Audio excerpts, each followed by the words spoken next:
Namo Adita Pha. Thank you for joining me for our daily practice check-in. Listen, listen, listen.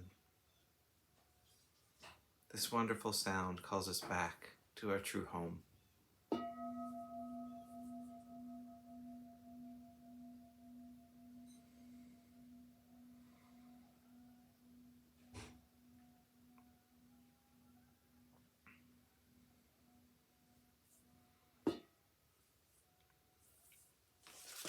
The first mindfulness training.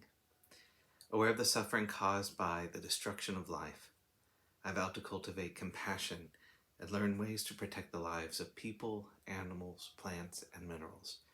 I'm determined not to kill, not to let others kill, and not to condone any act of killing in the world, in my thinking, or in my way of life.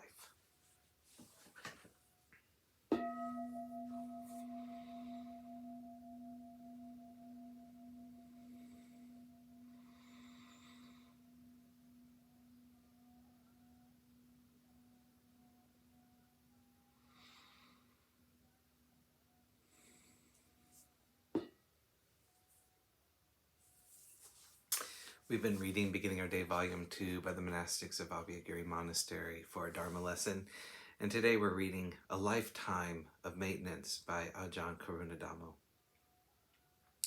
I was looking around the monastery thinking about the tasks that we have today. I'm going to be working with a couple of other people, checking out our septic system, seeing what's going on in and whether it is working properly. We're also cleaning up different areas around the cloister. As I was looking down at the cloister construction site, I saw dugout earth, cement, and rebar forming the foundation of what in the future will be our reception hall building. I was reflecting on the fact that people don't often think about, see, or experience the underside of the monastery, the building's operations, functions, and infrastructure. When we look at a building that's completely built, like the monks' utility building, we don't automatically visualize or see the foundation, the earthwork, or the dugout area. We see the building itself that's structured on top of it. When we're eating, washing dishes, and putting our bowls away, we don't usually visualize the food that we eat eventually coming out of our bodies and going into the septic system. There's the starting of different projects and repairs, but we don't usually pay attention to them once they've been completed. In thinking about the beginnings and endings of these kinds of processes, what is it that we choose to experience? We view the world from what's on the surface and what is most pleasing to the eye. We selectively attune to that aspect of an experience because that's what we want to see. It's naturally how we live our lives. For the most part, we do what we need to do to get through the day, but we don't pay attention to the aspects of existence that are unpleasant, unexciting, unattractive, tedious, routine, or mundane. We're usually working and living our lives in a way that's trying to get through the unpleasant and boring events, while at the same time looking forward to the pleasant bits, the good stuff. As we are practicing, it can be helpful to pay attention to all of the routine maintenance and tedious tasks that we engage in, from the beginning of the day to the end of the day.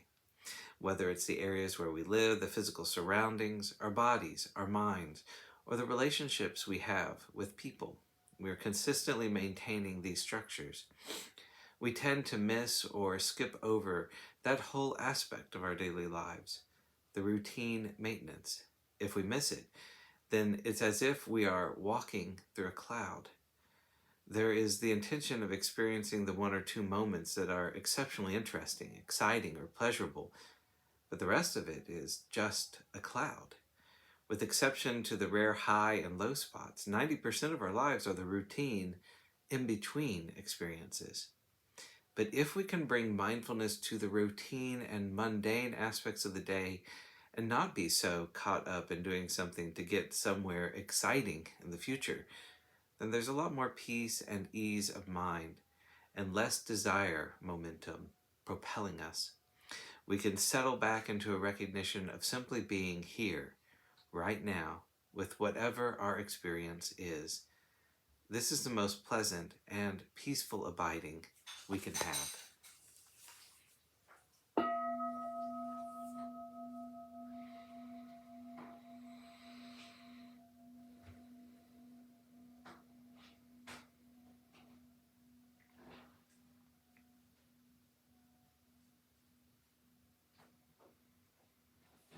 May all beings be well. May all beings be happy. May all beings be peaceful. Namo Adida Phat.